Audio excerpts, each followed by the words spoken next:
With over 2 decades of leadership experience, working with national and regional government, multilateral institutions, and global corporations on a range of issues such as business strategy to advance fiscal governance, public finance, and economic transformation.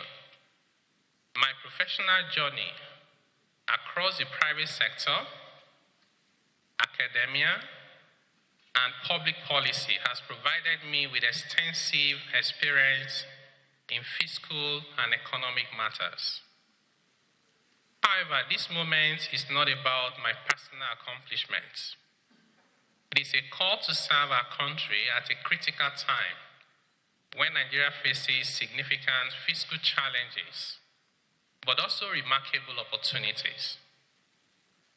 The choices we make in public finance today will shape the prosperity, stability, and well-being of Nigerians both now and in the nearest future. So I'd like to briefly speak with your permission, Mr. President, on financing Nigeria for sustainable development, starting with our present fiscal reality. Distinguished senators, our fiscal reality is well known.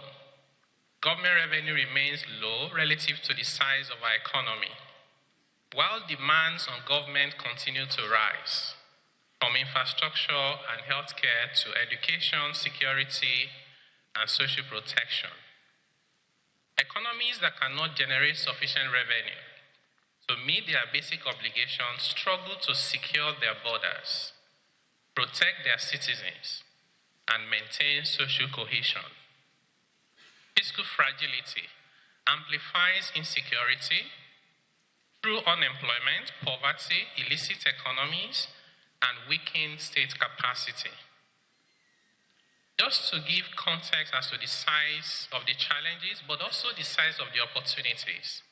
In 2025, Nigeria earned less than $130 equivalent per capita in revenue. This amount is 10 times smaller than the average for the top 5 economies in Africa, excluding Nigeria. That is South Africa, Egypt, Morocco, as well as Algeria. Now, in addition to that, despite having about 1/10 of the revenue of these other 4 African countries, our deficit as a percentage of total budget is even 3 times more than these other African countries. These constrain public spending per capita to less than 10% of the same group. We are unable to spend sufficiently for our development, whether it's infrastructure to human capital development. This is our current reality, but it doesn't have to remain like this. We can change this narrative and guarantee our country a better future. Our medium to long-term goal should therefore be... We'll get to that point. But for now, just summarize your CV, and then so that we can ask you the question, then you will now educate us. All right. You are about to lecture us on the situation globally. Distinguished colleagues, am I right? Because it's about to lecture us on the global economic realities.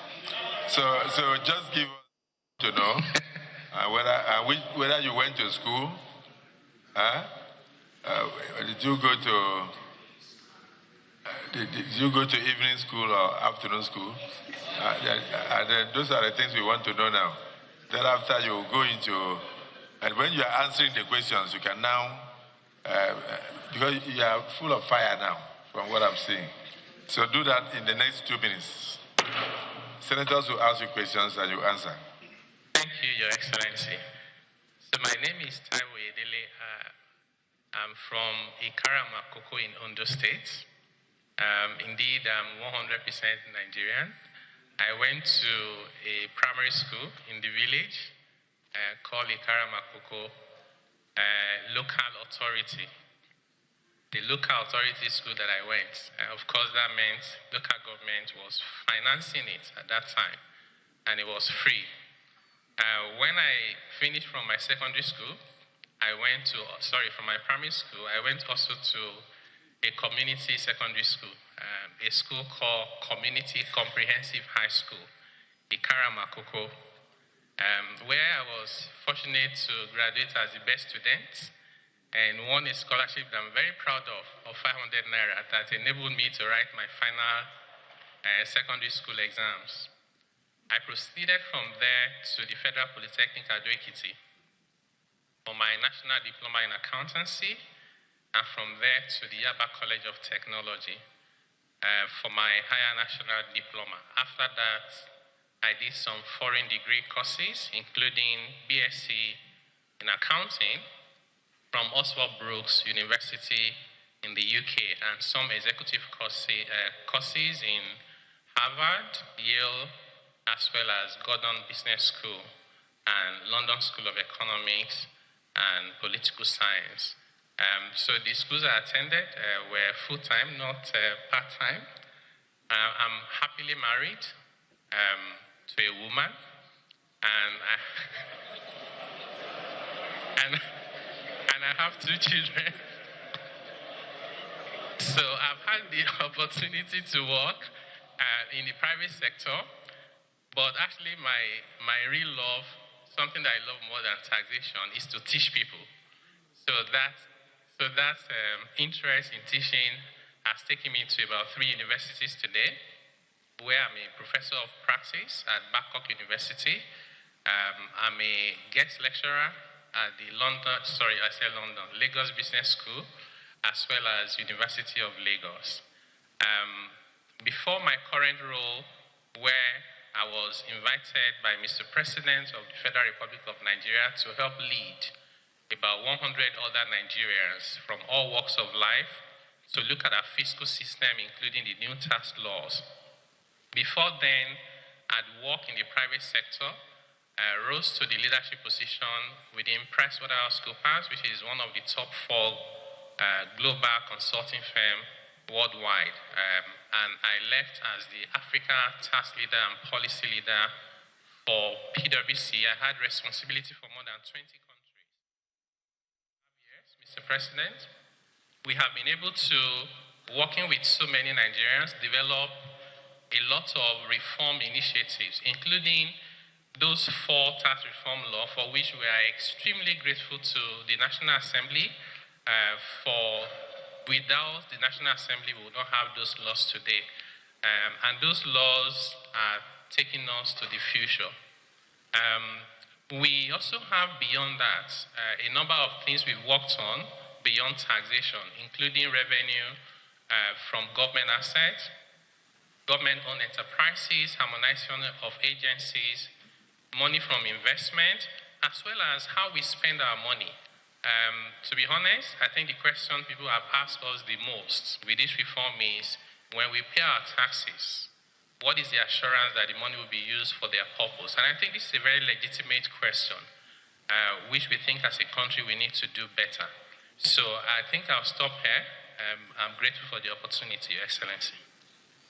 I must thank you for now recognizing what you ought to have done first. So, who is going to, the Deputy Senate President, you want to ask the first question?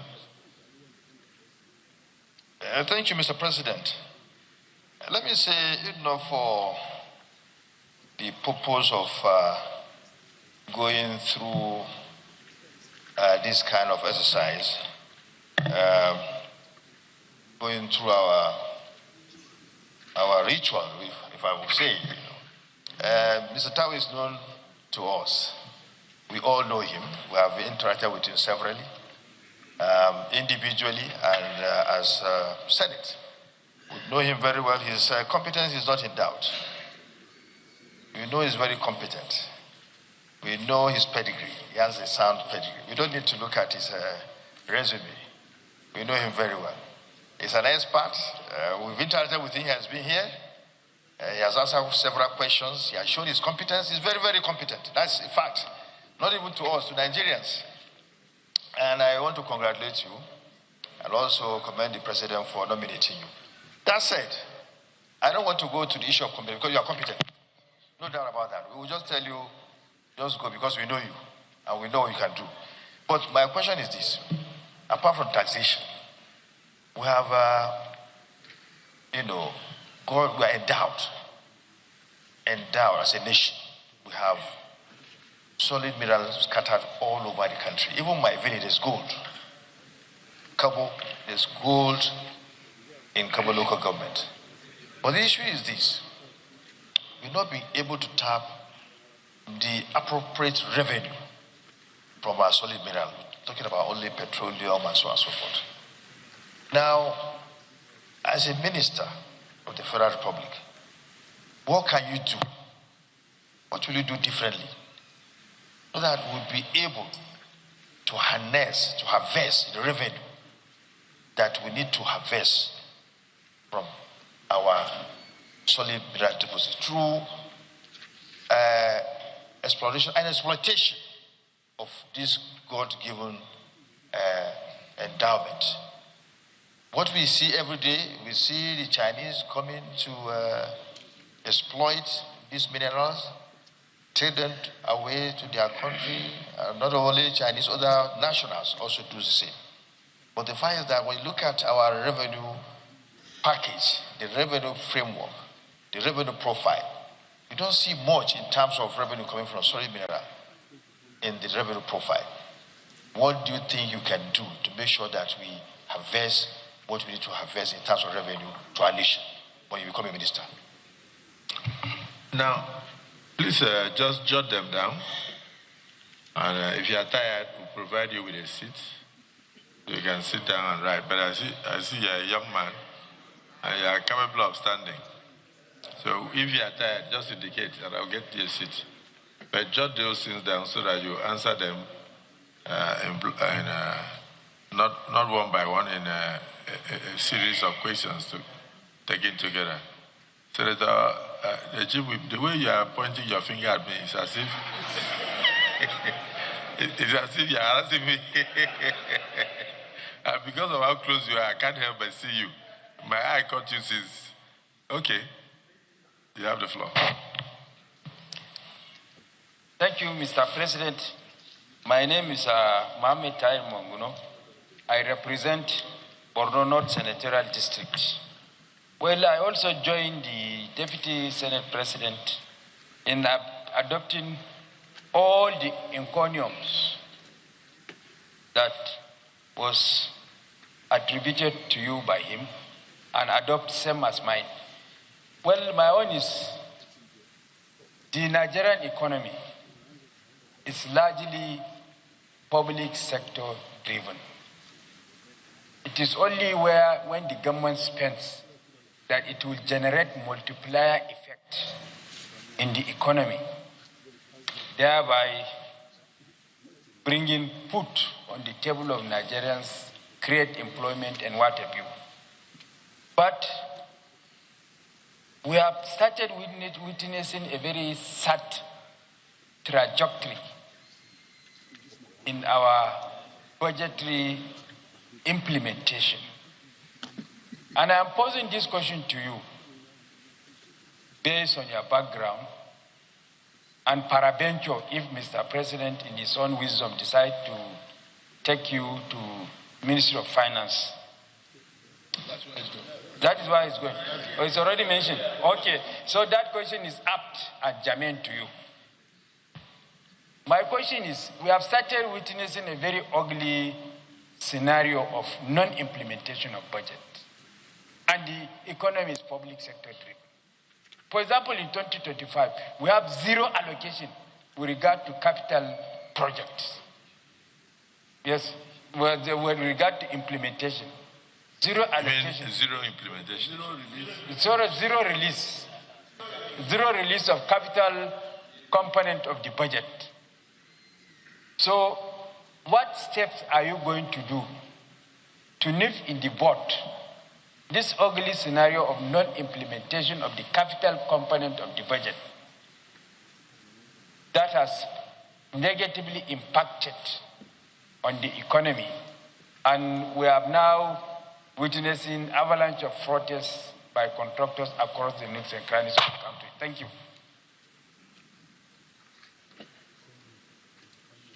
Dismissed Senator Yahya Abdullahi.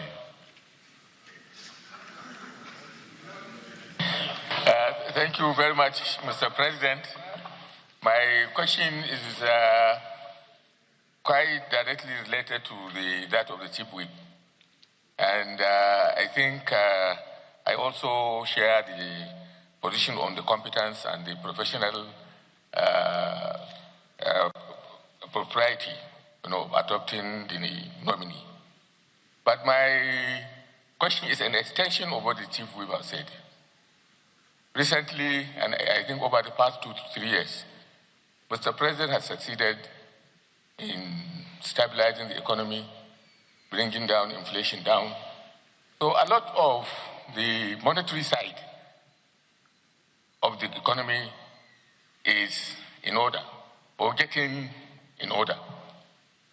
But I just want to ask you, if you eventually sit in that office, what are you going to do about the fiscal side, not the tax side? The tax side, I think that one has been answered with the tax reform bills, which have now become law.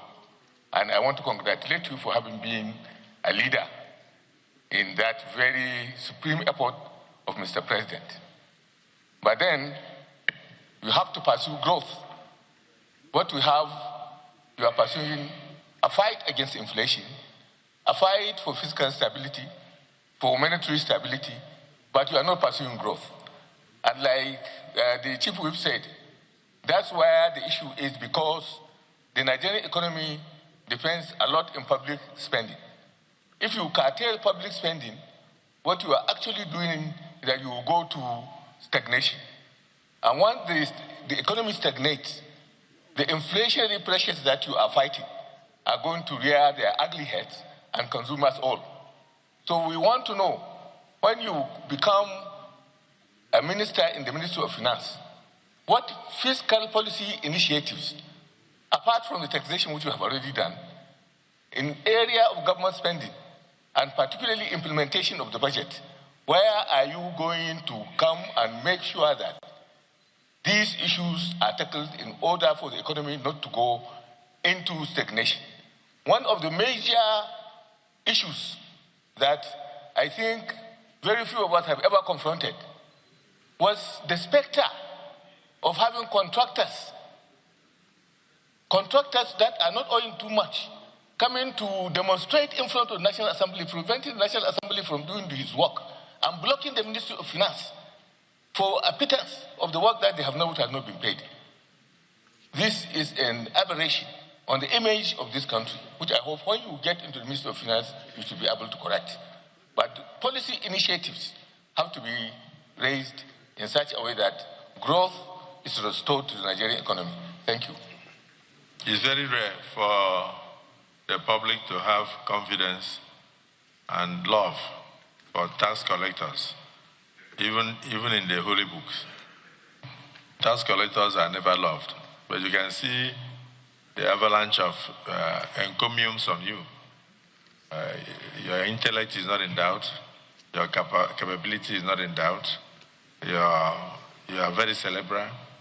And then we want you to know how you are going to bring all these to bear, together with the experience you have in numerous countries in issues like this.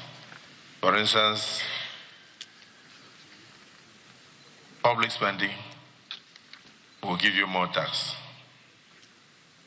Lack of public spending will lead to stagnation of the economy. Nigerians depend largely on government. When contractors get paid, it will go down to the people, and the people will pay taxes. More spending will help the economy and all that. But we have had issues where we haven't had too much expenses or too much spending coming from the Ministry of Finance.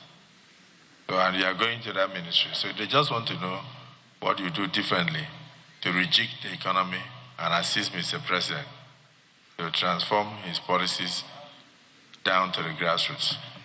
So you can go ahead. Particularly under your tenure as minister, you want to tell us that you would never have contractors coming to block National Assembly and block Ministry of Finance, because you are going to ensure that their obligations are met real time. Am I right? Real time. So go ahead.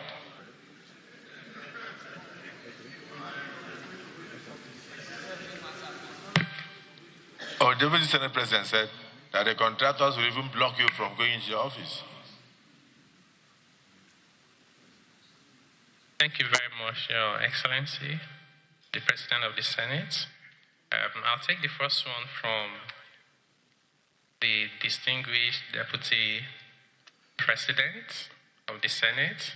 And the question was really apt, which is to say, apart from taxation, what else are we going to be doing around natural resources that will do differently to make a difference? Thank you very much, distinguished, for that question. Essentially, what we believe is that we have, for many years as a country, disproportionately focused on taxation and oil and gas. And that has taken our attention away from many other areas where we can generate revenue, including solid minerals, including government assets, including government-owned enterprises, and so on and so forth. But to focus on solid minerals, what we have identified is that the biggest impediment to why that sector is not growing the way it should is policy. And I'll give one example which the National Assembly was able to help with. It was in Nigeria LNG. When it was time for Nigeria LNG to invest, they were unwilling to invest, and their major reason is there's too much uncertainty. We've had instances in Nigeria before in the past when government will award something and then they'll reverse it. In fact, we're still discussing yesterday at my office about our refineries. At a point it was sold, it was reversed. But once the National Assembly gave a guarantee, we enacted a law to give the guarantee to NLNG. We all see the results today. I think that is instructive in two ways. One, it means we can take particular interest in the solid mineral sector. Point of order. Mr. President, very distinguished colleagues, our rules compels me at 2:45 p.m.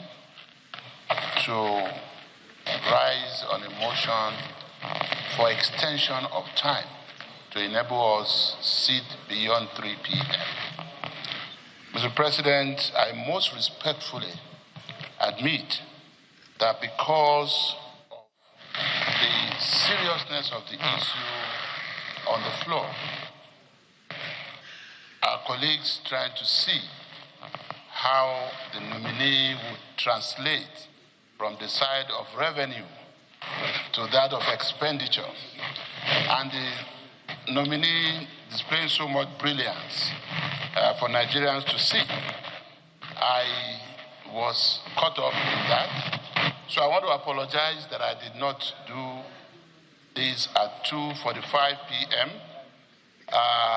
It was not done timelessly. It was not done real time.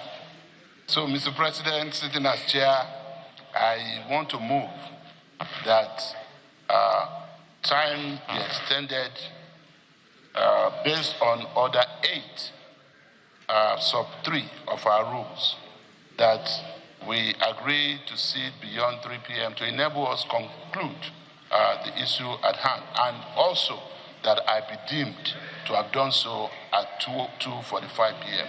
I so move. Yes, Minority Leader. Thank you, Mr. President. Our very distinguished colleagues, I write to second the motion moved by Senate Leader that we extend our time beyond 2 p.m. to enable us complete 3 p.m. to enable us complete this very important national assignment. I so second. Distinguished colleagues, the motions have been moved. One, to deem the motion as having been moved by 2:45 p.m. and two, that we do extend our time beyond 3 p.m. in line with our rules to conclude the business of the day. Those in support of the motion say aye. Those against say nay. The ayes have it. Time is hereby extended beyond 3 p.m. Yes, our nominee, you have the floor. Thank you, Your Excellencies. So, in a nutshell, the priorities will be, one, to work with the team. The Minister for Solid Minerals have been doing a lot, but we need to then complement that with the policy certainty environment, and we may be coming to the National Assembly in this regard. Once we can fix the policy, I think the other issues are secondary, which many of the investors locally and globally are familiar with in terms of how they manage them. So the second question is from the distinguished Senator Mongunu from Borno. Very important point around the fact that our economy is largely public sector driven. Even though our journey is to move towards a private sector-led economy, but it won't happen overnight. And therefore, it's important that from the public sector perspective, when we have budgets, we need to ensure that there is funding behind them, and we need to ensure that there are releases so that we can execute 100% if possible, particularly for capital expenditure. So what do I see? What I've seen just looking at Nigeria's budget over the past 5 years in particular is that we've had too many years when our budgets seemed too ambitious compared to our revenue. We were not focusing on the revenue side. We were aspirational, which is good. But at the end of the day, I can say to you that today, federal government and states combined, we have nearly half of our budget which is deficit financed. So what we need to then pay more attention to is realistic revenue to drive your budget, and whatever gaps you have to do cash management planning. You know, you've allocated an amount because an area is considered to be important. If there's no money to support it, it's as good as not having been allocated. In my role, if I'm confirmed by this distinguished Senate, will be to first try and create a picture of where we are, like a status quo analysis. In many countries, you even have quantification of what we call domestic arrears. If you are owing contractors, we should know it. We should say, as of today, this is how much we are owing contractors. This is how much we have. This is what the gap is, and this is how we will raise that money. So I think that analysis will be very, very important. And then the other thing is, beyond the revenue number and the budget and how you finance the deficit, it's also important that we don't lose sight of those capital projects in particular. I hold the view that if you're trying to build a road that you could have done in 1 year, but you did it in 10 years, that's 9 extra years wasted, for which Nigeria did not get maximum value for that investment. And we even end up with variations and all of that. So I believe this is something that is within our control, and we should be able to do it. The third and the last question is from the distinguished Senator Yahaya Abdullahi, I hope I got that right, who was making the point about Mr. President of the country haven't done a lot to stabilize our economy, particularly from the monetary side. And then his point is, what are we going to do differently in my role on the fiscal side beyond tax? So essentially, the way we see this, the way I see this is that we have to be intentional about trying to drive disinflationary growth. How does that work? From the fiscal side, we've seen increase in revenue of the government as a result of the reforms around subsidy removal as well as naira flotation.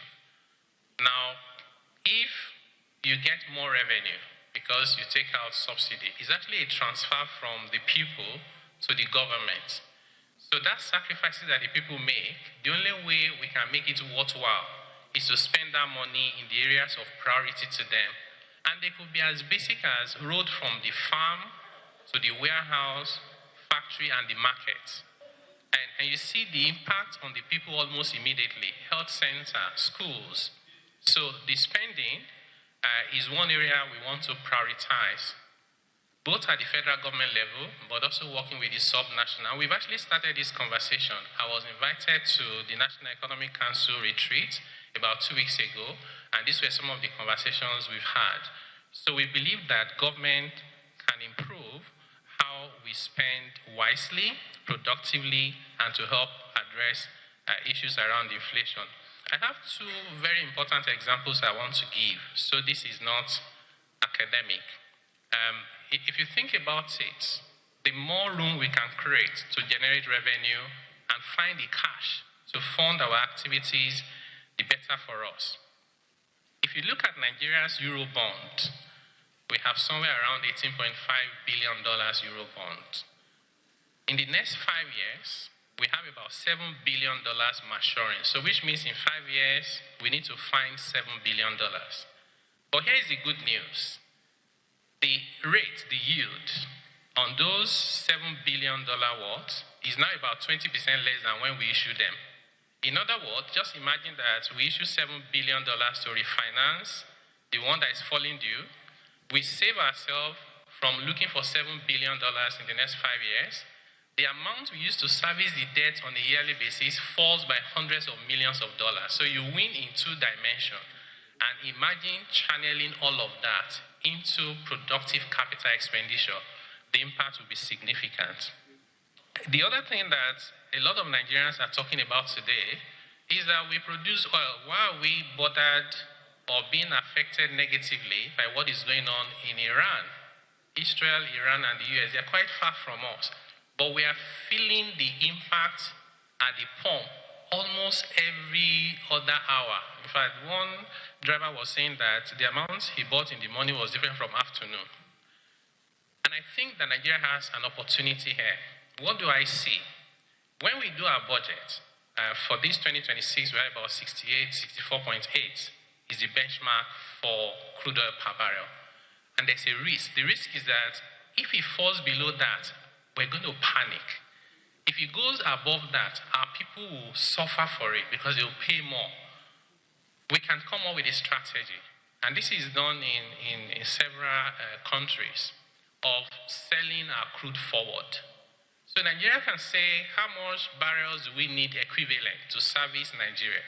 Imagine that we sell that forward at $65 for the next 6 months.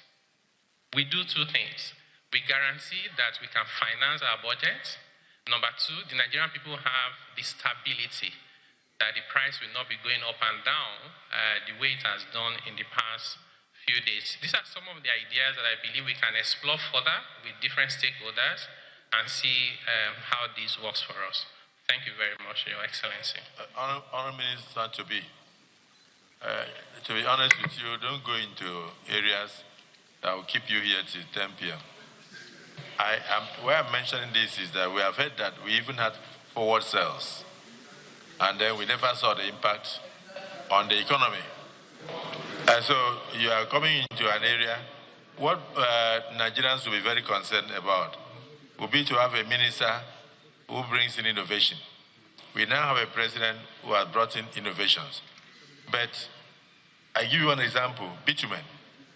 There was a contract on bitumen many years, almost 7 or 10 years ago. An administration gave for massive exploitation of bitumen, which we have in commercial quantity. There is no way we'll be importing bitumen today if the next administration did not cancel that contract. And then we have people who want to ask you questions on the amount of mineral resources available in the country. For instance, Zamfara State. You go there, you see thousands of Chinese running around the bush.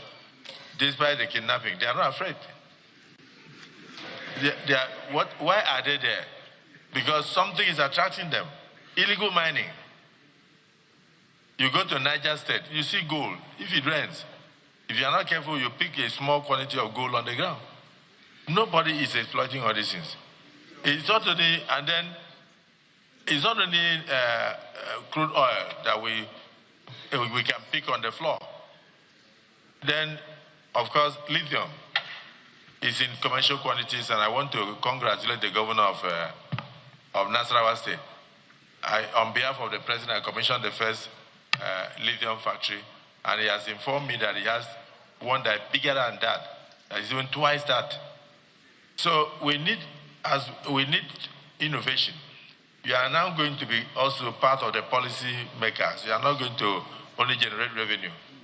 We are going to bring up policies that will enable investment, that will now bring out the revenue and lead to employment opportunities. So if we keep you here, you keep lecturing us as if you are in Harvard. We want this knowledge to be translated into real-time, actual benefits for all Nigerians. so I hope you understand. So I think we need this man back. We will need you back. Possibly, if the Senate confirms you and Mr. President goes ahead to swear you in, we would like you to come back and then we'll engage you. But for now, many senators that have questions, please put them down in writing and pass to me. I'll give him so that he will go and study and he can get back to us in writing. He has a lot of knowledge so we can save time. Because we already know he's very qualified. But the question then is, how do we assist him so that he can assist us? Are you getting my point? Many of these things, okay, any country should know that if there is a war in another country, it could affect Nigeria. So we make policies and forecast towards that. How do we prevent the collapse of our national grid? How do we ensure that there is stability in our currency? How do we make sure that we generate money from the natural resources we have? In almost all the states, how can we harness the potentials and turn them around? Because if we do turn these things around, Nigeria is a very rich country.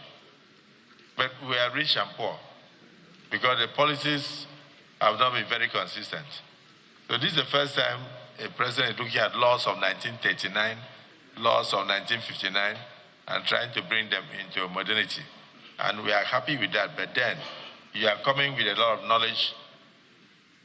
Don't just lecture. You are now going to practicalize them. So we want to know what you do differently. Senator, so let's put it this way. I have said that if you have questions to write, write it. So, yeah. But let's get Senator. But no, wait, before you advise, he is also chairman. I'm sure you are chairman of Customs Board.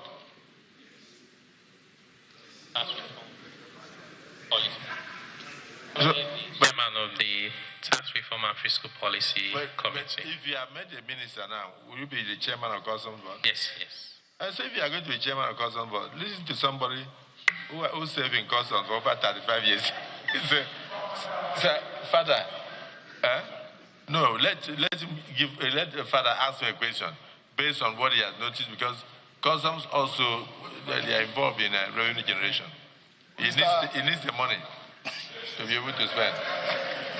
Father, Mr. Chairman, Father, my distinguished colleagues, my junior brother Oyedele Taiwo.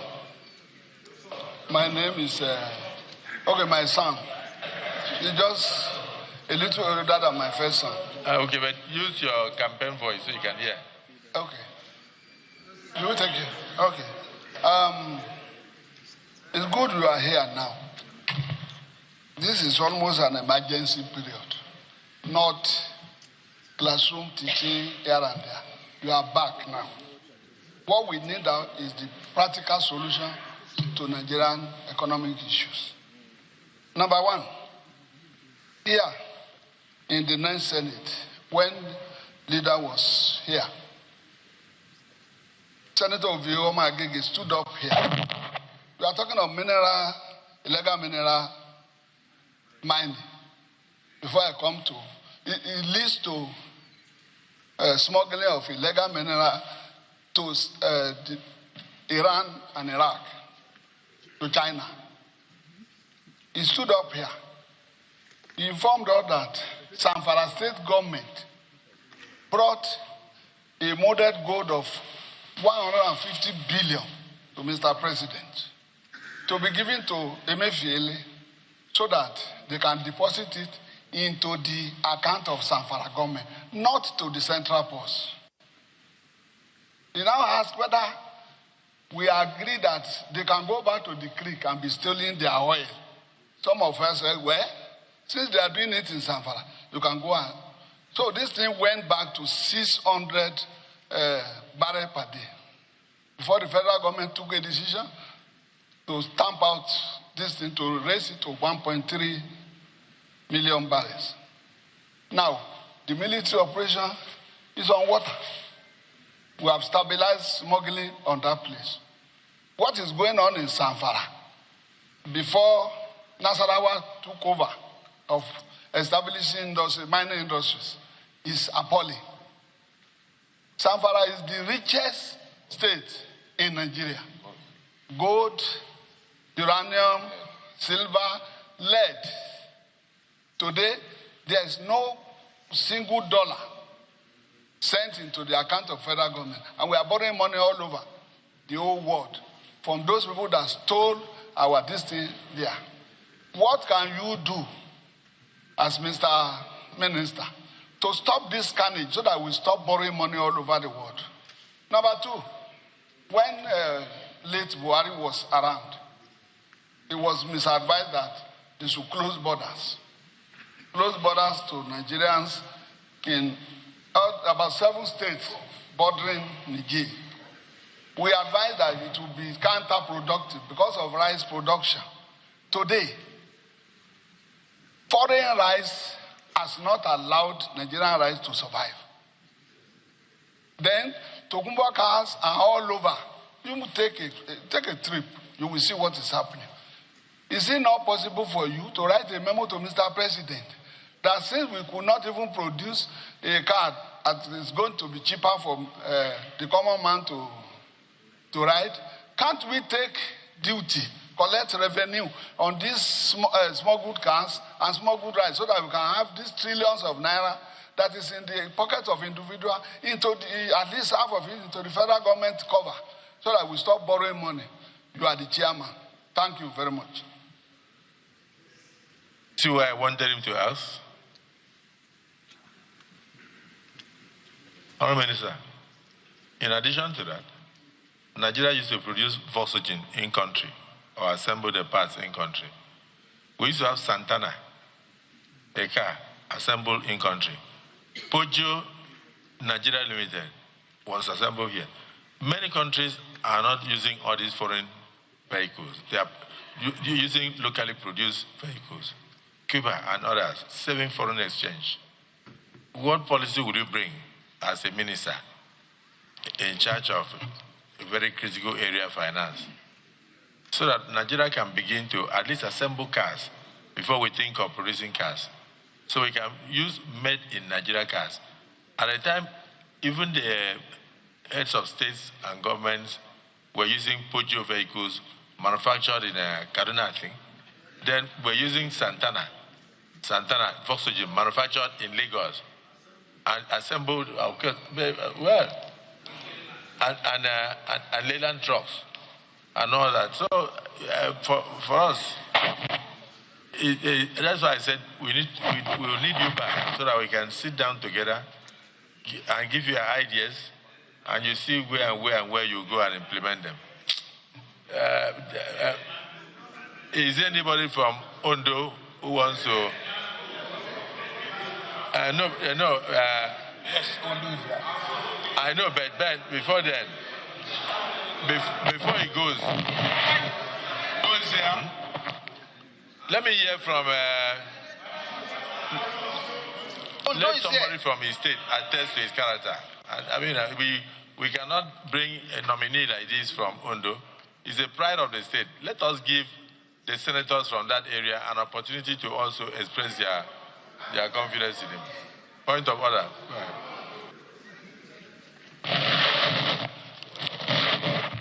Mr. President, sitting as chair, distinguished colleagues, I rose under Order 52 sub 4.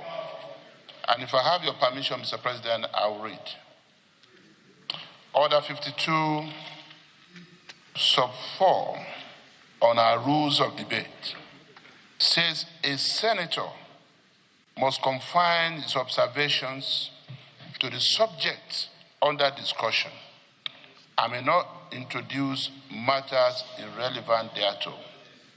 With due respect to opinions expressed by our distinguished colleagues, I just want to say that I seek for the consent of the Senate, and especially of you as presiding officer, Mr. President, sitting as chair, that this nominee be not compelled to address some of the observations raised by distinguished Senator Father Hussein regarding gold in Zamfara versus crude oil in Niger Delta. I was also in the 9th Assembly, and I knew the kind of controversy this generated. He should be insulated from addressing that. We're here to screen him, just to be sure he's competent to assume the office for which he has been nominated. And Mr. President, you have addressed that very well. So I just want to say that the boundaries be set. It's very difficult for the presiding officer to disagree with the leader. So your point of order is actually upheld. However, he did not emphatically ask him to address the issue of the gold in Zamfara and oil in Niger Delta. He only reminded us of what happened in the 9th Senate, that the government of Zamfara requested the CBN to custody gold worth 150 billion for gold bars for Zamfara State. And then the then Deputy Senate President said, in that case, if Zamfara State is allowed to exploit its gold and deposit same in CBN for the use of Zamfara State, can the states in Niger Delta also scoop their oil and deposit the proceeds for their own use? And then he said the preponderance of opinion was, you can go ahead. And then suddenly the production plummeted from 1.6 million barrels per day to 600.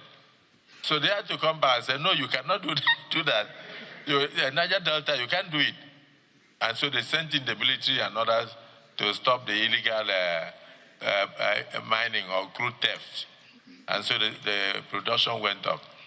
What he was trying to emphasize, he was giving an analogy to show that whatever happens in a particular state can affect other states, and that the revenue of the Federation generated from any source of mineral should be paid into the Consolidated Revenue Fund of the Federation for the use of all Nigerians. And that is not what is happening now. That most Chinese are taking our gold away from here, and others are doing illegal mining of bitumen, and others are doing illegal mining of cobalt, and so many, and yet we are borrowing money as a federation. Can he, if he gets into office, suggest or bring up a policy document for the approval of Mr. President and Federal Executive Council that can assist us to reckon the proceeds of mineral proceeds, the proceeds of mineral exploitation in various parts of the nation for the use by all Nigerians. So what the Senate leader is saying is that we must excuse you from answering those questions now, but we must tell you to note those questions. So use them as, jot them down so that if you get into office, you can know where to bring up your policy direction. Ondo State Senator, yes, Senator Igbizagwa. The Senate, the President of the Senate, sitting as the chairman, my very, very distinguished colleagues, My name is Senator Jide Kishagba. I represent Ondo North Senatorial District, where Professor Oyedele is from. And to be precise, it's even from my federal constituency. I have to thank the entire House, the entire Senate, for giving this opportunity. And besides, we have gone through a CV, very, very intimidating, very immaculate, top-notch. And I don't think an uncommon CV. Mr. President, I will not want us to waste much of our time here, because some people will be going for prayer and breaking of fasting. So I will recommend that we should allow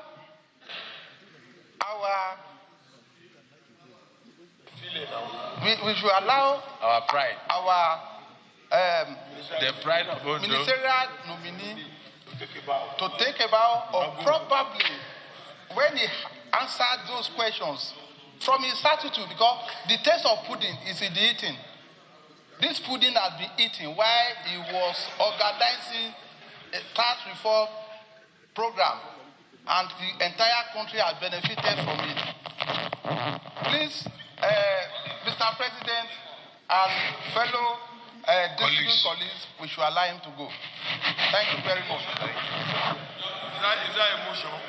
Well, it looks like it came up as a motion. Distinguished colleagues, any motion like that must have a seconder. Yes. Can I request Senator Oshumole? Point of order. Senator Oshumole. Point of order. Mr. President, sir. Let's Oshumole. Mr. President, I want to thank you. My name is Adams Aliu Eric Oshumole. I represent the great people of Edo North. Thank you for this privilege. For me, sir, only people with qualification deserve to be interrogated. It's a motion. Point of order. I have my floor. No, you don't move a motion to shut down the Senate. This is not a joking house.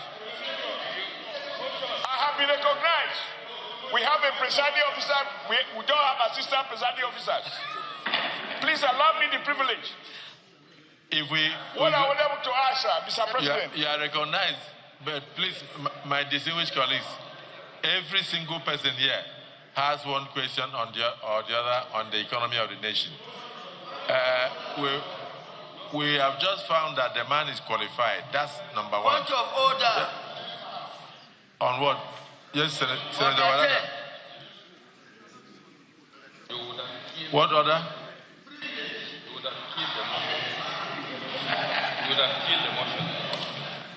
But you don't raise a motion to stop a debate. Then you kill it, sir. What do you mean there is something like that? Something that is contained here? Even if there's a phone, you kill. Until we recognize the prestige of the Senate. Yes, sir. But not.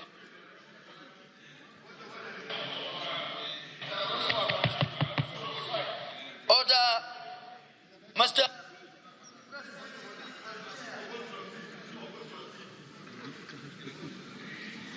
Jimo, this is not UN procedures.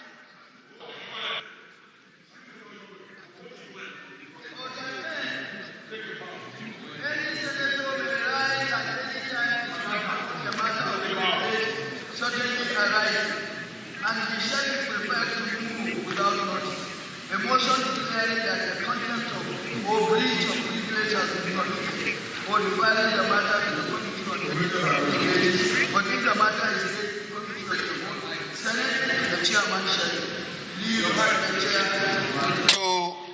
to report progress. Sitting as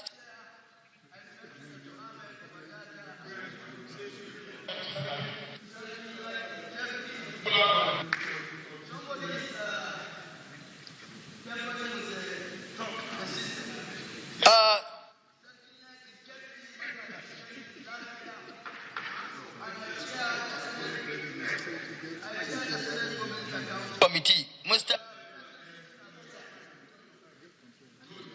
Somebody is playing with it. Come on. I will use my campaign voice because I have one.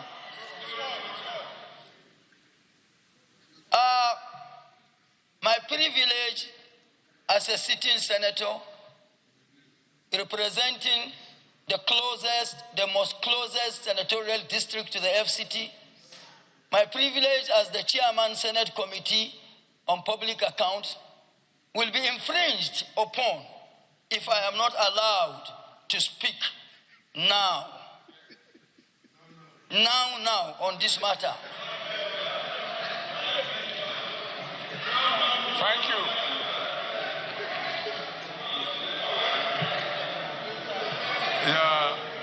Your point of order is overruled.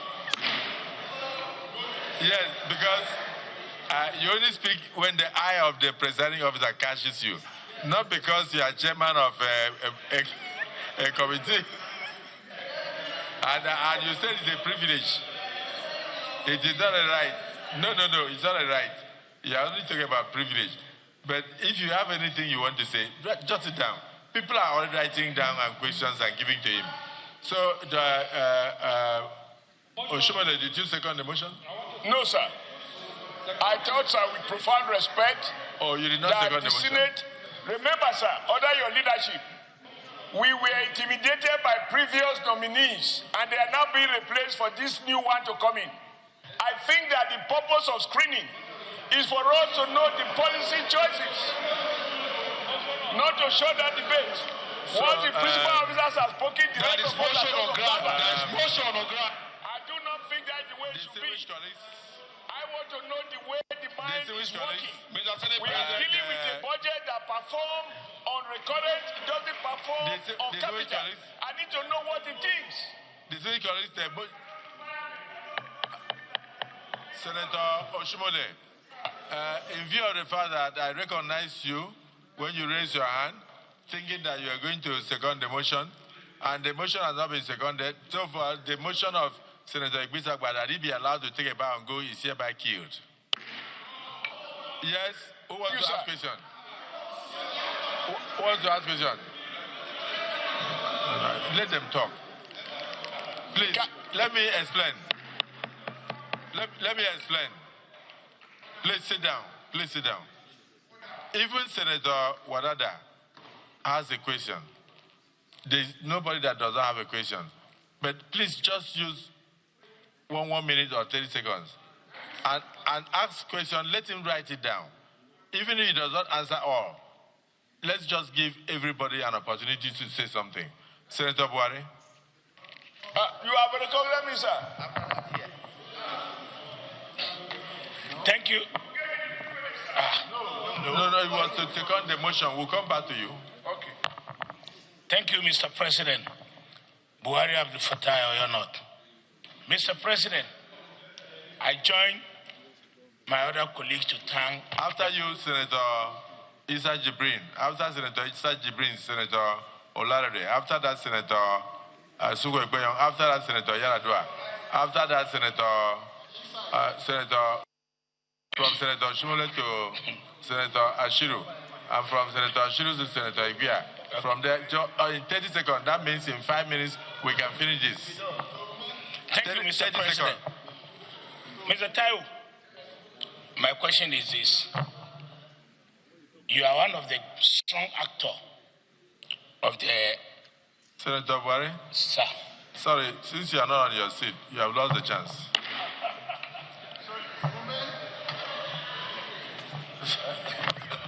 What do you mean?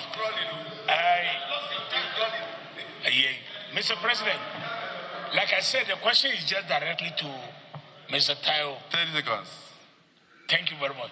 It's about the value-added tax. The value-added tax, as good as it is, we need some certain explanation for you to help us, because you said it right now that we want to move from the public sector to the private sector. And if you look at the tax very well, you said when they pay the tax on behalf of the government, they can only retrieve back their money at the end of the year. If they are retrieving back their money at the end of the year, imagine them borrowing from the bank to go and pay, how will they survive? That's just my question. Particularly if you look at it now, the airline industry, the British Airways and all the foreign airlines are not paying tax, but the domestic airline are paying that value-added tax and passing it to consumers. In other words, that's one of the reasons why the price is skyrocketing. When you go back to your position after the president has decided to take you there, please look into it so that we can force the price to come down. Thank you, Mr. President. Please, did you write that down? Nigerians are very interested in what will be the outcome of that question. Senator Issa Jibril. Okay, thank you very much, Mr. Chairman. First, I want to commend the nominee. He's somebody I've known for a very long time, where we share a lot in terms of background. So what I'm going to say here is purely advisory. Whether we like it or not, funding will always be a problem, okay, for any economy that thinks right, okay?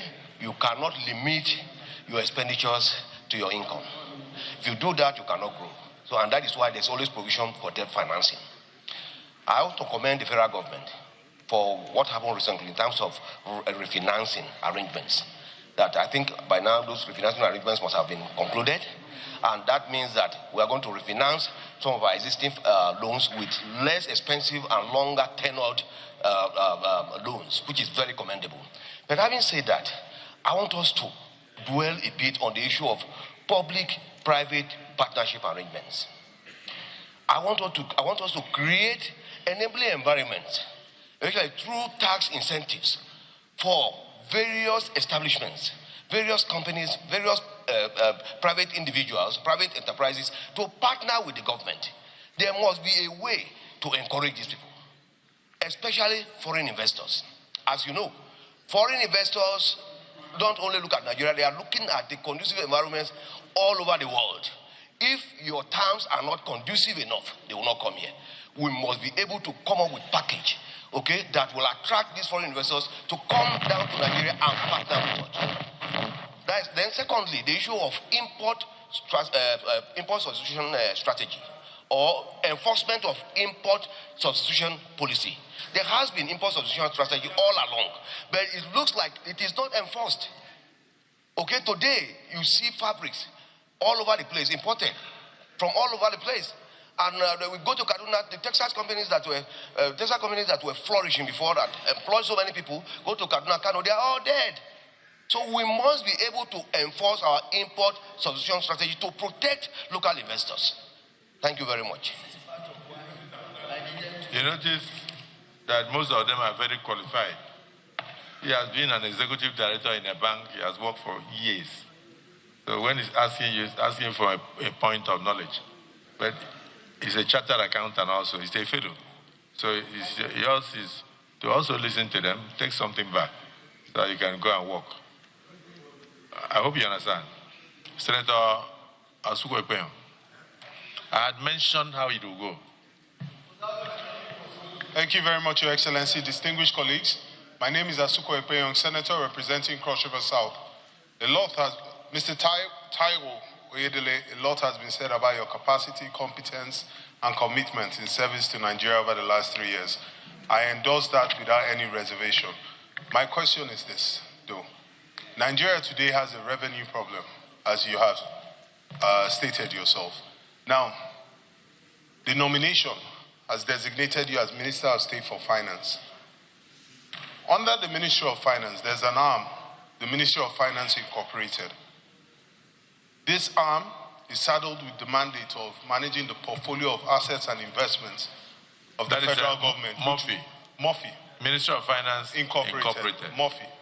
This arm is mandated to manage the portfolio of federal government assets and investments, which is estimated to be in the tune of 40 trillion naira, or about $27 billion. How do you propose to reposition this portfolio, this Ministry of Finance Incorporated, to leverage it, to increase the income and the revenue of this federal government? Thank you very much. Thank you. The man speaking was Commissioner of Finance. He's also very well versed as a chartered accountant and others. So, Senator Yaradua. Thank you, Mr. President, sitting as the chair. My distinguished colleagues, I'm Abdulaziz Musa Adwa, representing Kasana Central. First, I want to commend Mr. President for nominating you, and I want to also commend you for the good work you have been doing. Mine is concerns the military and other security agencies as it affects the release of their funds. The military in particular,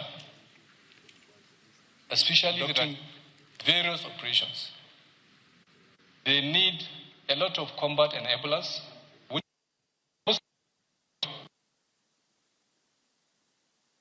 combat enablers and heavy equipment they need are purchased from outside. And most of the releases, especially the capital releases, are not being released to them. Especially now, when Mr. President has declared a state of emergency on security. So I want to know, if confirmed as a minister, what can you do to ensure that the military, and by extension, the police and other security agencies are placed on first-line charge so that they get their releases on time to be able to procure those combat enablers they need to fight this insurgency? Thank you. Very relevant question, but again, subject to availability. Yes, Senator Larry. Thank you, Mr. President. A very distinguished colleagues. My name is Senator Kamaruddin Olalere Oyewumi. I represent Osun West Senatorial District of Osun State. Let me join other colleagues by particularly thanking Mr. President. Let me join other colleagues by particularly thanking Mr. President for putting this very right peg in the right hole.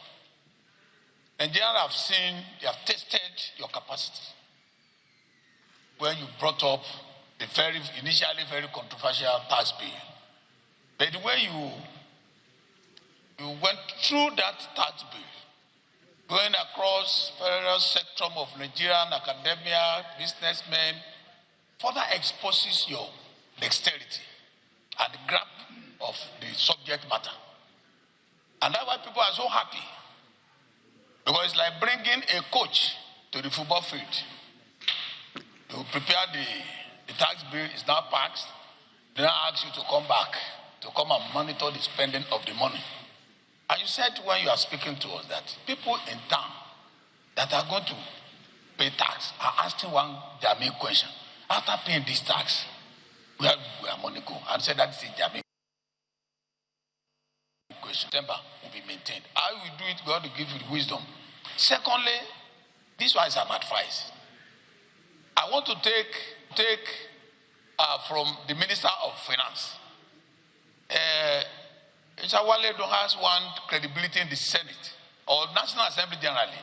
If you call him 100 times, he will be here 100 times, no matter the circumstance. He may be there 10 minutes, take excuse, go somewhere and come back. But he never put us on a hold. This is not the same thing with other ministers that are even holding less important ministry. The office you are holding is very important that you interact regularly with the National Assembly. It's very, very key because every time we talk, we need information to be able to guide us in our own day-to-day activities. So we want you to take it as a matter of duty that whenever you are called by any relevant committee, you give us opportunity so that we rub minds together and give Nigeria the best they deserve. I wish you success. Thank you, sir. Well, I think even that last admonition is very, very important. Because some people don't understand that even the work of the executive, that the members of the National Assembly are almost the mouthpiece of the government. Wherever you go to, they ask you questions and all that. So sometimes when the Director General, sets of MDAs, ministers are invited, they find reasons to be too busy to appear before committees of the National Assembly. So, and because we are working closely with the executive, we sometimes pretend to understand, but it's not funny if you are wanted and you don't come. Thank you for commending Waledu for always showing up whenever the committee is calling. So, Honourable Minister. Will you be available when you are wanted for important, urgent interactions so that it will help your office and it will help the presidency and help Nigerians? Finally, oh, sorry, not finally. Senator Oshomole, wait, just 30 seconds. I'm watching the time. Yes. We are out of here by 4. Mr. President, may God continue to bless you for your common leadership. I need not add anything with regards to his suitability, but I want my colleagues to bear in mind that those who have been removed, this Senate cleared them. So the issue is policy choices. Happily, from what he has done with the tax reform, I saw a progressive taxation that removed the burden of taxes from the poor and tried to keep it to where it should be. That gives me an idea that you belong to the progressive tradition of President Bola Ahmed Tinubu. However, what I have seen in the course of our oversight, as encouraged by the Senate President, and also bearing in mind my own very limited experience as a former head of a subnational government, when your revenue expectation, because they are not, whatever you say, it is expected revenue. It will require miracle for your expectation to be 100%. And it's on the basis of your expected revenue that you formulate your expected expenditure. And like you have said, there might have been some element of exaggeration or too ambitious in terms of our expectation on the revenue side, which may well explain why the capital side didn't perform. But, Mr. President, I will call you as a witness. When we suffer shocks, when we were government, the current governors are very lucky. When we suffer shocks arising from all kinds of explanation, what we do, or what I did, is to relook at my recorded expenditure and remove any element of waste and then apply for environment to the House of Assembly to transfer resources appropriated for recurrent expenditure so that I can carry out the capital projects which involve infrastructure. For example, I understand wages are non-negotiable. I understand why we must service our foreign debts. All of this come under recurrent. But I do not understand why our ministers do not follow the instruction of President Bola Ahmed Tinubu with regards to how they travel and the size of their delegation. I will expect that once the revenue is falling short of expectation, a minister not being a minister of foreign affairs, who is supposed to travel 10 times in a year, that can be reduced to 2. Instead of carrying 20 people in the delegation, that can be reduced to himself and 1 or 2 technical assistants. Our foreign embassies should be used because you have trade desks in those ministries. You have all sorts of desks in those foreign ministries to do the job that our ministers are always traveling. The best evidence, sir, given where you are coming from in the system, how many foreign ministers come to Nigeria compared to the number of Nigerian ministers that go abroad?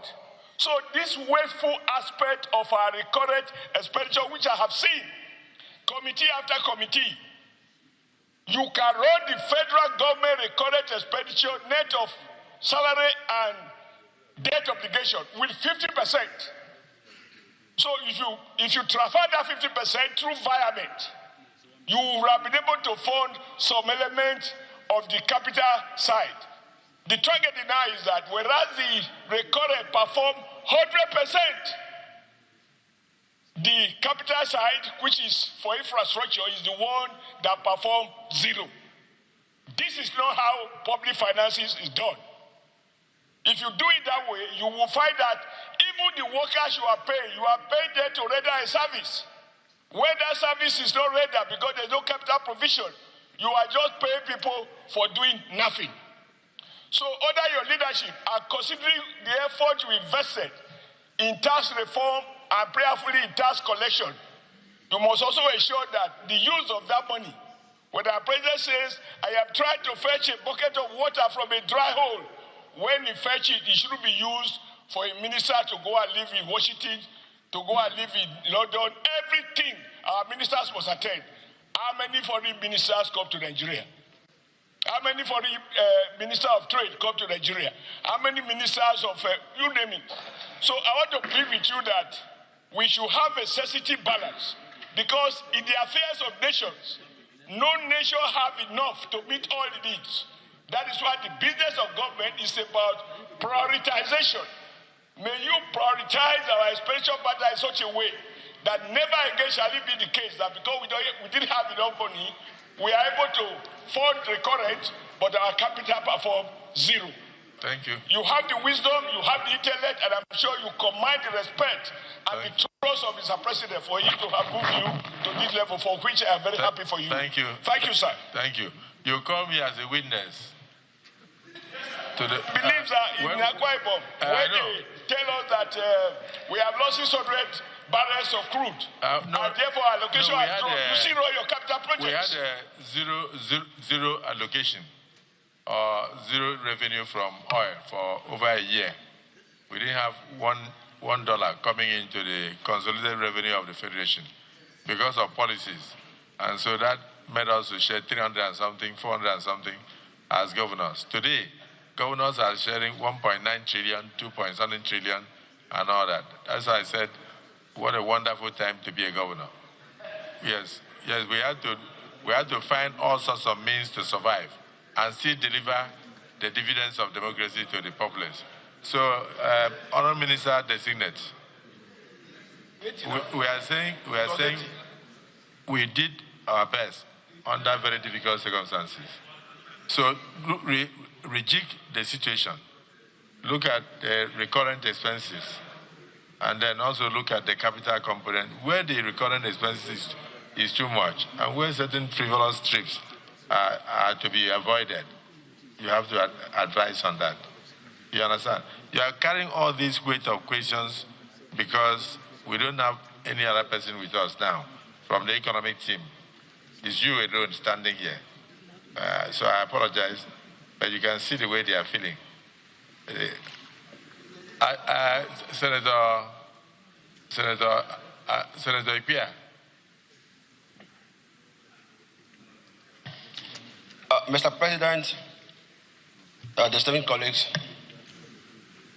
I also want to join to thank you, Mr. Oyedele, for your appointment as the Minister of Finance in waiting. My concern actually is on the issue of Nigerian refineries. If the refineries we have in Nigeria they are working, I don't think we'll be facing what we are facing today. We have about 5 refineries. I don't think any of them is working. Last week, we bought fuel for $860. Yesterday, I bought fuel for $1,100. If Nigerian refineries are working, I don't think this will happen. So I also want you to look at the reasons why our refineries are not working, because as it is today, it's like a market of monopoly, where somebody dictates the business, how high the price will be. That is one. On the other hand, Nigeria, as we know, is a consuming nation. And a consuming nation can never grow except it chooses not to be a consuming nation.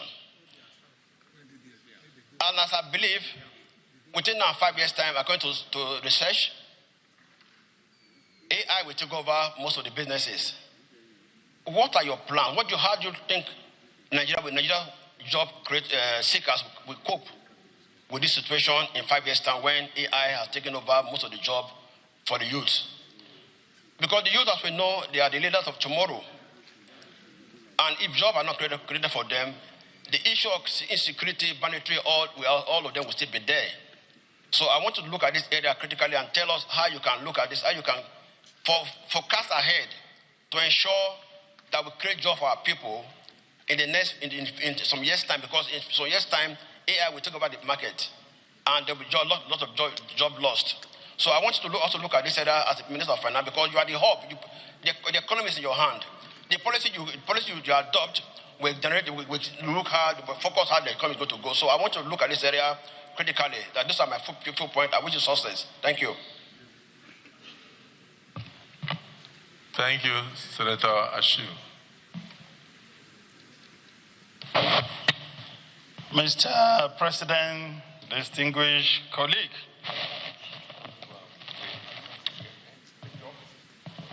we give praise for Mr. President for nominating an erudite scholar for the position of Minister of Finance, State. I just want to refocus the Senate to what I will describe as an emphasis on rural economy. Most senators here, I'm bold to say that hardly will you find 6 senators here who are totally city-based. The economy of rural area is important. And in rural area, the only currency that is king is the naira. In fact, in many rural areas, hardly do they recognize what you call dollars. I just want to say that I will advise the minister designate to concentrate seriously on strengthening the naira, because naira is the currency that is recognized in most rural areas. I want the new policy to focus entirely on how naira will be strengthened far beyond the present value. I so submit, Mr. President. Senator Jimo Ibrahim. Thank you very much, Mr. Senate President. My distinguished colleagues, let me align myself also, without wasting time, with the visions and how Mr. President was able to locate Taiwo to handle some of those reforms. But I have just few things to say. Number one is the fact that our colleagues here, Honorable Minister Designate, have talked much about budget financing. They talk about projects. The reason for that is that they are concerned about cost overrun if payment is not made. That will lead to schedule delay. And as the Senate President said, benefit shortfall. So if you have to construct a road last year, you don't construct it, it moves to next year, you have cost overrun automatically. That depletes your budget. You have to, like the Senate President suggested, you have to bring innovative ideas about how to arrest cost overrun, benefit delays, schedule delays, and benefit shortfall on government projects. And every senator here have one project or the other in their constituency. If they are not realized, there is what we call massive benefit shortfall. Your job is actually to talk much about economic sustainability. And the last thing I will say is that all the effort put together by President Bola Ahmed Tinubu can only be appreciated if you, as Minister of State for Finance, will propagate the idea of Federal Data Bank. We don't have data. Everybody talking here, they are all first class. Look at the kind of narrative they bring to bear in economic development. Massive. So, where is the data? We have to be empirical, scientific. We don't have data. Maybe the only thing I want to say is that it's unfortunate that the common Senate President probably didn't have time to create data bank in Akwa Ibom in those days. Because we struggle now to find out some of those achievements and quantify them in data. At federal level, let me say clearly, my younger brother from Ondo State, you put your name in indelible ink, and you will forever be remembered in the legacy of renewing the Hope agenda if you can champion the cost of data. Forget about all these revenue, costs, adjustments, strategy sustainable, innovation, destruction. These are semantics. Where is data? I will be leaving very soon. I don't have my project in a database. All the projects approved for me by the Senate President, I can't go back now on my day of exit to clean the computer and bring out the data.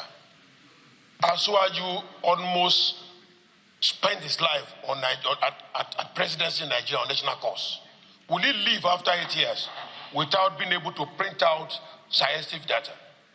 So I would suggest maybe you need international partnership in this regard, and we are available to help you to ensure that IFC buy into the idea of data. Mr. Senate President, IMF will come here, they come with some survey, data set, 10, 20. They go to the airport, administer them, they go on like that, and they come with bundles of econometrics, scientific projection, and drawing graph. These are pseudo data. We need data. Statistics office is not working. And let me say finally that I will join the Senate President and the leadership of the Senate to commend that much collaboration. And you have said so, that both for the Senate making fantastic laws, the economy would have suffered a setback. President Buhari printed 30 trillion on ways and means. It is not easy to fill those holes in one day. When the President Bola Ahmed Tinubu took over, revenue to cash ratio was 1%. A manager is coming to manage an asset in which only 1% is in cash. How will he manage it? But today, like SP said, he has stabilized the economy. So there is need for us to move forward. Revenue to servicing debt ratio, 96%. If we make 100 naira, 96 naira is used to pay bad debt. Today is 68%. Revenue to debt ratio itself was 34%. Today is close to that. So I want to join my colleagues and also see their feelings, like Senate President have freely said, echo their feelings. The project must be financed, and you must bring in innovative strategy that will help Mr. President to recreate history and bring out of this little left, because we are coming from financial dangerous lane, and we have left that. Thank you very much, and I must say good afternoon, Mr. Senate President. Thank you. Senator Wadada. Mr. President, sitting as chair, distinguished colleagues, Mr. Nominee, let me first of all commend Mr. President for nominating you and for all that made you to now. If will be brought to bear, I will congratulate the country before congratulating you. Having said this, all that had been said by my colleagues, I align myself to. Mine may not really be questions, but to draw your attention to certain salient issues that have got to do with economic growth and development. I am happy the Senate President mentioned the comatose state of the automobile sector in Nigeria. One of the key reasons has got to do with the policy of the last administration that led to the enactment of the Finance Act 2021, which reduced import duty on imported vehicles from 35% to 5%. Meanwhile, it was initially put at 35% to discourage importation so as to enable the automobile sector at home to thrive. That policy changed it from 35% to 5%, thereby opening up the doors of our polity or economy to all kinds of importation of vehicles. And the automobile sector all over the world is known to be one of the major sources of employment. So look at that. 2, on fiscal and monetary policies, though in some of the presentations, this was said, but in a different way. What I need you to look at is, anytime the fiscal policy is tight, then monetary policy should be loose, and vice versa. What am I saying? If taxes are high, then interest rate from the monetary side should be low, so that whatever citizens lose there, they gain it here, and it balances their economic power.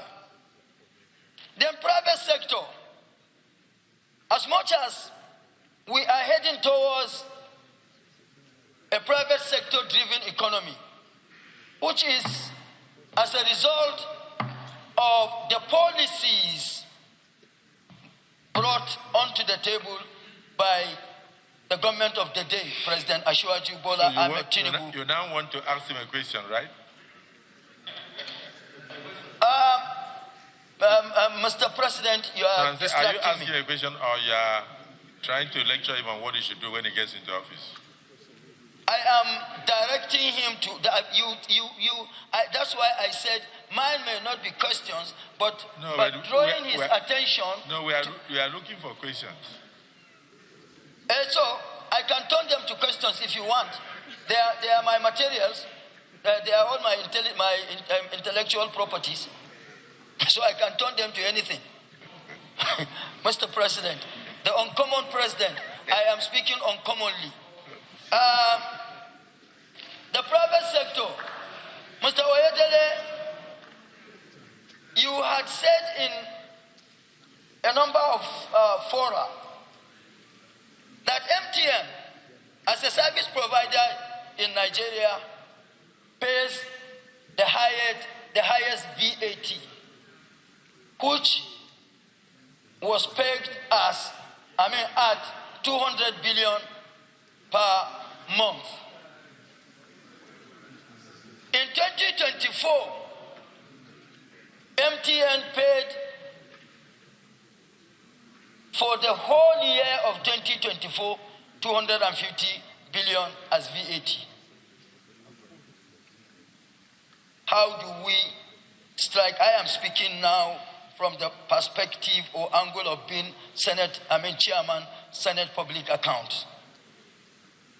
So we look at that and see how best we can balance that. We have a lingering tax payment from multi-choice in 2022 to the tune of 1.8 trillion, which they went to court and lost in court. Today, between NCC and Nigerian Revenue Service, the records cannot still be. What would you do to strike a balance in situations like this so that we reject the economy to the level that will be seen truly to support the policies of this administration that is bent on turning around the fortunes of this country, which is why you are appointed as a minister. Now I congratulate you. 5 minutes, 32 seconds, as against 30 seconds.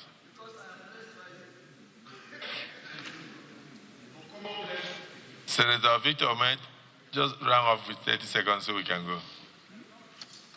Thank you very much, Mr. President. My name is Senator Victor Ume, OFR. I represent Anambra Central Senatorial District. Mr. Taiwo Oyedele, I want to congratulate you for appearing before us as the Minister of Finance, Minister of State for Finance designate.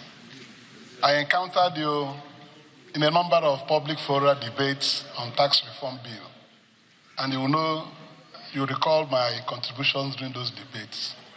I'm very pleased with your nomination because you are a square peg in a square hole. I welcome that with relief. My question is on the ease of doing business with government of Nigeria.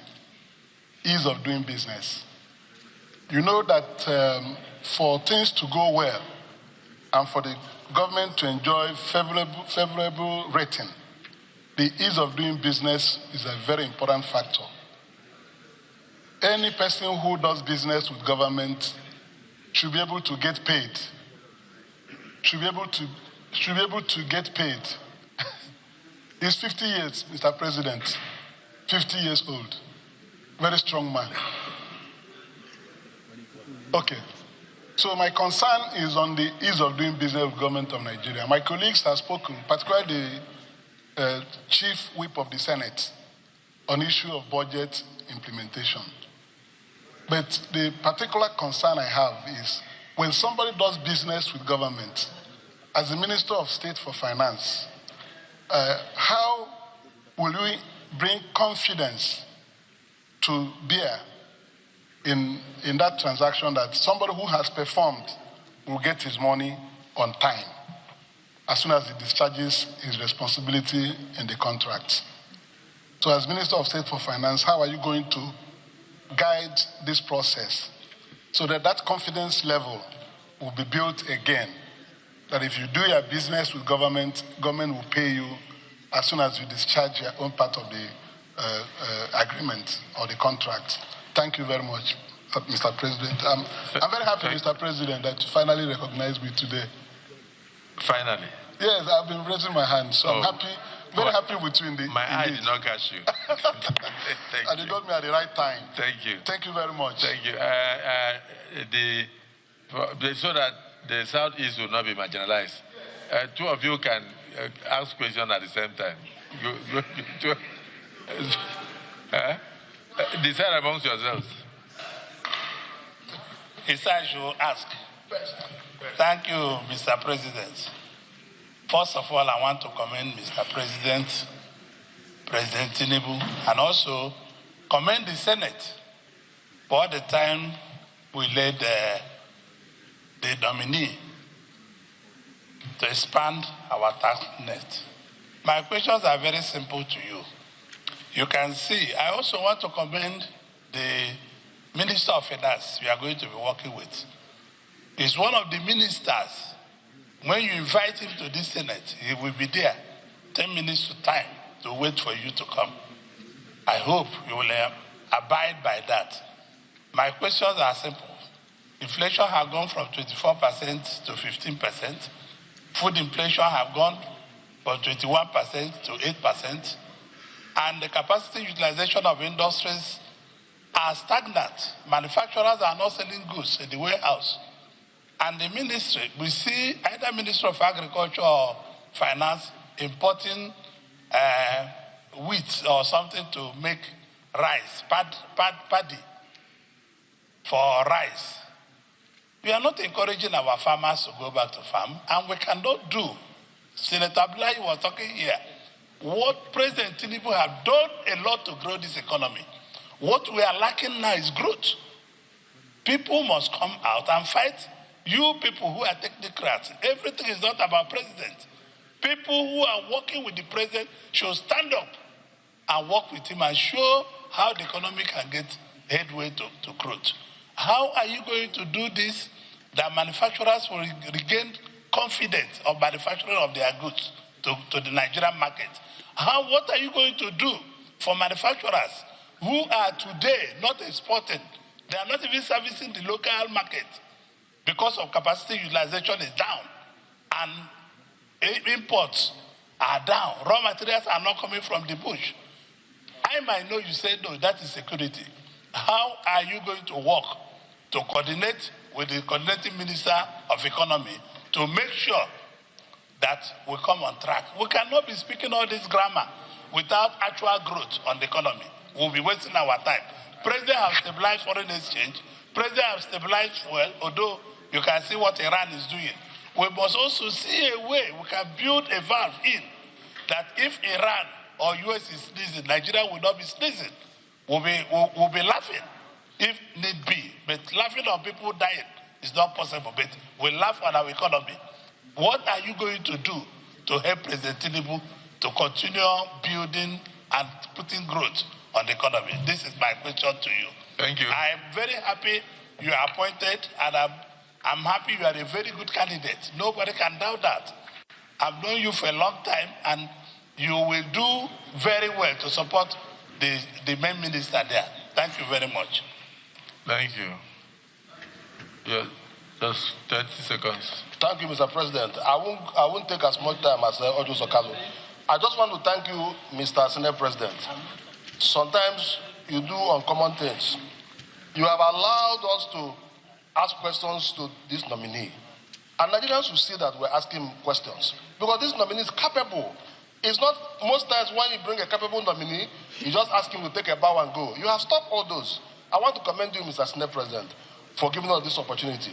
And also, I want to thank Mr. President. This is about the first time a ministerial nominee is being sent to us with the portfolio of his office. So I want to commend Mr. President. This is a novelty, and I hope it will continue, because now we know the type of questions to ask him. Nobody will ask him questions about health now, or about petroleum. You know where the man is going to. So that's why you can see all the questions are tailored. So I will just take one brief question. The issue of capital gain tax has become a problem in our capital market. It used to be 10%, but it has been moved to 30% for a gain of 10 million. So if you make a gain of 10 million and above, and you are taking the money out, you pay a tax of 30%. That is high. It's discouraging foreign investors from coming in. The global average of capital gain tax on shares and stock all over the world is between 15% and 20%. Why is our own 30%? This is the right person to answer the question. Thank you, Mr. President. Thank you. Honourable Minister, start from that last question. Thank you very much, Mr. President and distinguished senators. I've taken all the notes. A lot of the comments and the advice are issues that we'll take forward with all seriousness. So I'll spend the few minutes that I have to answer some of the questions, starting with the last one. So the last question is about capital gains tax on the capital market. And what we have done seems to not be well understood by a lot of the players. So what we have done is we've created categories of investors.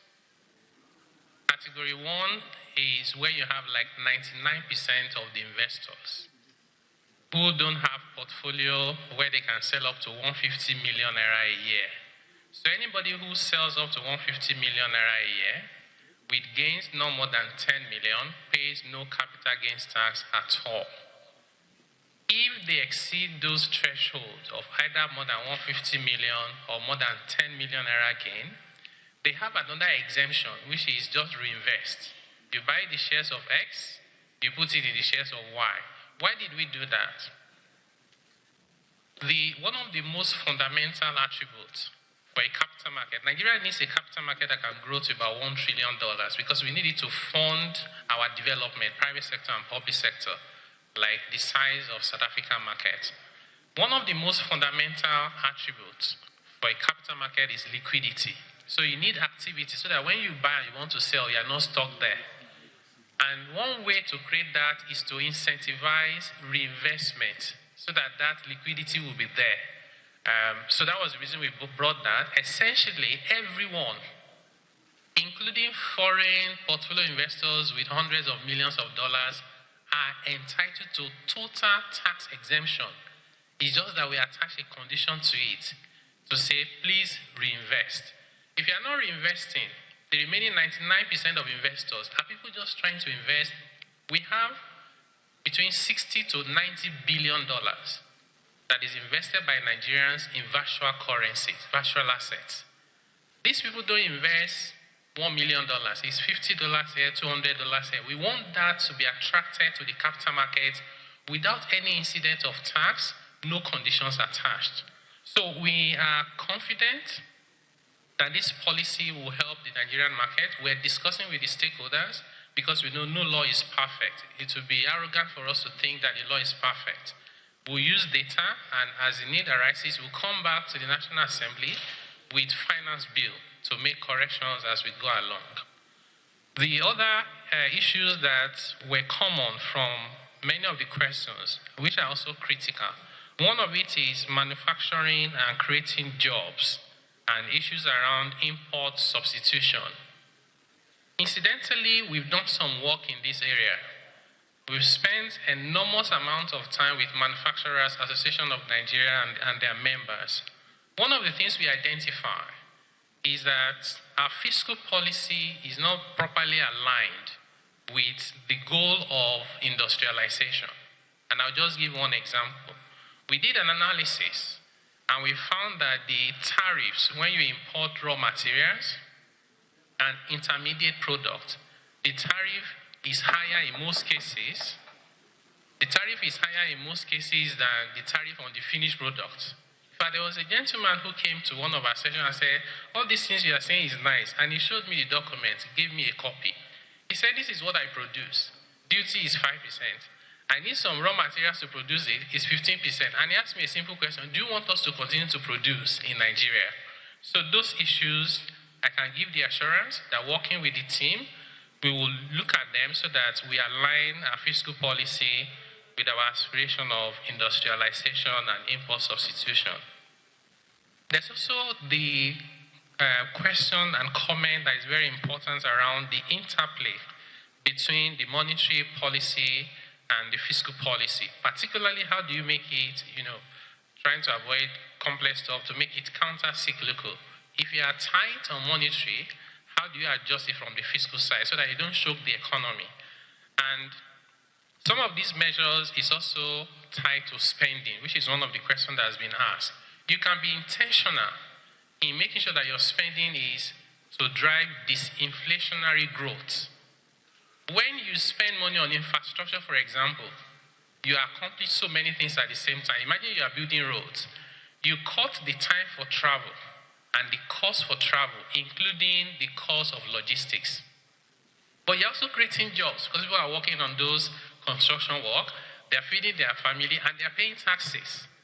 And then at the same time, you improve the quality of life, and more importantly, you can demonstrate to the people that the taxes you're paying is working for you. We believe, even though this has been a big challenge for our country, we think we can turn it around to an opportunity and build forward. The other one I want to address is the comment around even the efficiency of spending. And I do agree, we can be more efficient. One thing I've observed myself is that we have not truly implemented a zero-based budgeting. So we just build on inefficiency. So I did 10 billion last year. I want it to be 12 next year. And we're not taking a step back to ask questions, do you actually need 10 billion? So that on recurrent and the other expenses that are not exactly to do with infrastructure, we can gain efficiency. There was a particular comment on VAT and referring to some of my comments about how much MTN paid. I think it was distinguished Senator Wadada. But the clarification is important, which is that the data that I shared, I think was one of the town hall meetings, was the amount the MTN paid for that month. And it was a accumulation of, there's this thing that was introduced around 23-24. We call it withholding VAT. So we found out that many small businesses, they will invoice you with VAT, and they don't understand that they're supposed to remit it to the government. They'll collect the VAT and they just spend it. By the time you go and do an audit and you say you're owing, they can't find the money. So government then decided that big players who have a lot of these suppliers, like MTN, some banks, should, when they send invoice to MTN, they shouldn't pay the VAT to that person. They should withhold the VAT and remit to the government. So the amount you see credited to MTN as their VAT is not really their VAT alone. So it includes the VAT on what they are doing, their own services, and the VAT on their suppliers. So just to clarify that. There's another point as well that I think is important around, the distinguished senator had said that how do we stabilize the price of petroleum products? And the point I was making before, I'm aware of the forward contract. What I'm suggesting is forward to local refiners. So the person who is refining, Dangote Refinery says, I need to think about replacement cost. If I have to buy one barrel at $120, $100, I need to adjust the cost before that cost arrives. And that impact, unfortunately, when those prices go up, they have a ripple effect on other costs. When they start coming down, some of those costs don't come down back. So there's merit in ensuring there's stability. If we forward sell to local refiners under their understanding that we're giving you this at this future rate, you mustn't adjust your price because prices are going up elsewhere. That's not your business. And the advantage to the government also is if price of crude oil goes down, government is protected for its budget. So I believe it's something that can be explored.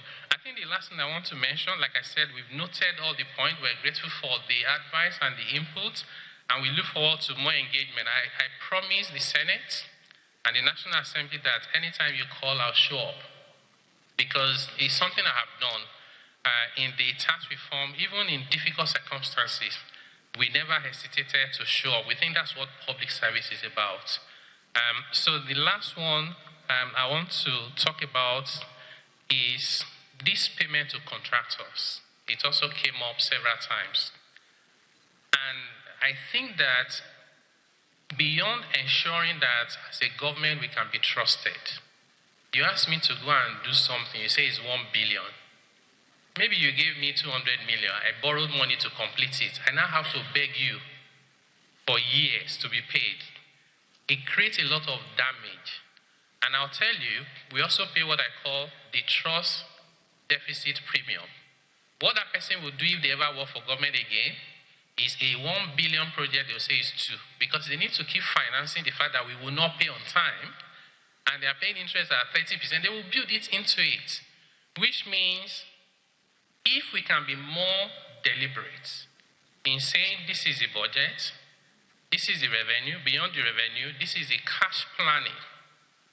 And based on the cash, if you know the cash won't come on time and you're unable to borrow, then don't start the project. When you start the project, pay on time, and you start finding out that even the cost of many of these projects will come down. One of the major reasons why government will build a road and it will be 10 billion, and private sector will build it and it will be 6 billion, is this particular reason. So I take it as a priority issue to work with the team to find solutions to it. It can't be that it's impossible to solve it.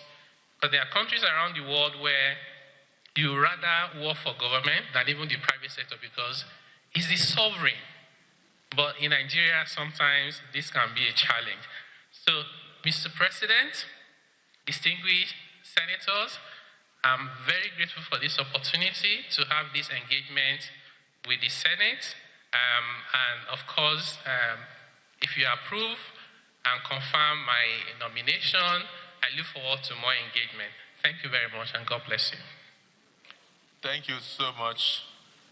Our nominee, Mr. Taiwo Oyedele, and I also congratulate the President.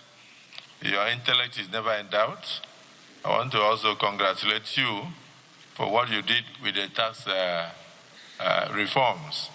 Your educative rambles around the country helped a lot to douse tension. And your appearance or appearances in various fora also assisted to educate Nigerians that it was a good thing for the taxes to be harmonized. And I think it brought down a lot of tension. So now, Mr. President has found it necessary to elevate you beyond being a special advisor to now being a minister of the Federal Republic of Nigeria. Whether you call it Minister of State or full minister, it will depend on the responsibilities given to you. And I know that you are going to handle the same responsibilities as your colleague ministers. I've been a minister before, so I know what I'm talking about. So I believe that you're a square peg in a square hole, and I pray that the Senate approves and confirms you expeditiously. And, you know, we had to do this in a hurry because we are hoping that Mr. President's trip, which is very good for Nigeria, to renew the ties we have with United Kingdom next week. Somebody like you should be on the team so that you can talk with your colleagues there who are also very intellectually endowed. That's why we had to rush to make sure that you are here, because we already know you. It's also possible that we could have said, take a bow and go. But Nigerians out there who are listening to you are getting more educated, and they know that you are now going to have a lot of what I may call working documents. So that as you are going, take the questions as something that you go and study in your office and know the kind of policies to generate and know which areas to touch, because they all make sense. Collectively, they will assist us to put the economy on the right footing, as contemplated by the President with your nomination. So congratulations. I also thank the former Minister of Defense and all those who sat throughout. Kayode, thank you so much. Senior Advocate of Nigeria, and all the members of your entourage. It's not a waste of time. We are satisfied with your appearance, and we know that, yes, indeed, we will benefit a lot from your wealth of experience over the years. Leader of the Senate. I thank you, Mr. President, sitting as chair, and very distinguished colleagues. It has been a day well spent and a time well invested. At this point, may I now move that the nominee be allowed to take a bow and leave. And secondly, I move also that the Senate, upon his departure, that our Order 12 on floor privileges that have been suspended be restored for us to continue with the consideration of this exercise. I so move, Mr. President. Minority Leader. Thank you, Mr. President. Distinguished colleagues, I like to second the two motions moved by the Senate Leader. I so second. Distinguished colleagues, the motion has been moved that we restore our floor privileges by allowing our strangers to take a leave of the chambers, and then, of course, that we continue with the proceedings of the Senate. I know many of our colleagues are watching from the tea room, and some are probably fasting room. Fasting room will be when you go to United Nations. Those in support of the motion say aye.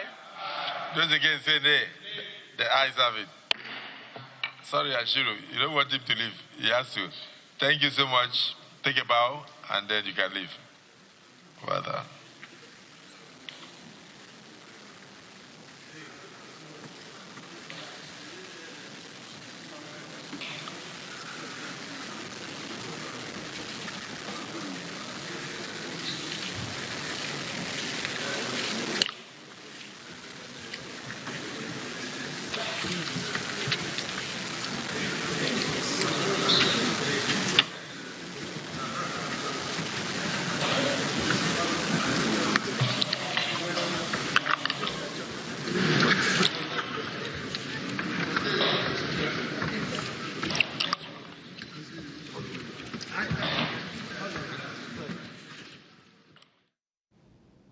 And now the ministerial screening of the chairman of the Presidential Committee on Fiscal Policy and Tax Reforms, Taiwo Oyedele, has been concluded on the floor of the Nigerian Senate. And of course, this exercise follows the nomination by President Bola Tinubu of Taiwo Oyedele as Minister of State for Finance, a position previously held by Doris Uzoka Anite. Well, while speaking during the screening, Oyedele emphasized the need for a more efficient tax system that supports economic growth while easing the burden on businesses and low-income Nigerians. He noted that improving revenue generation remains critical to funding infrastructure and social services across the country. He also told lawmakers that ongoing fiscal reforms are designed to broaden the tax base of the country, enhance compliance, and create a more transparent system that encourages investment and sustainable economic development.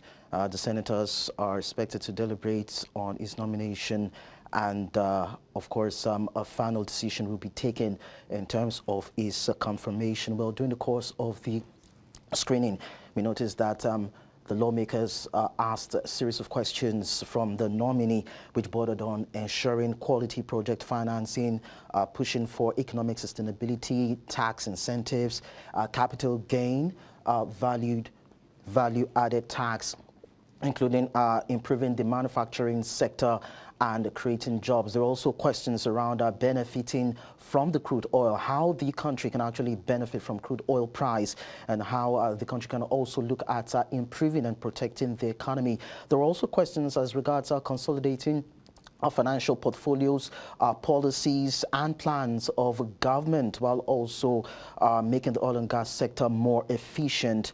They also asked him questions as regards how the private sector would improve and what measures would go into partnering and supporting the sector for economic growth.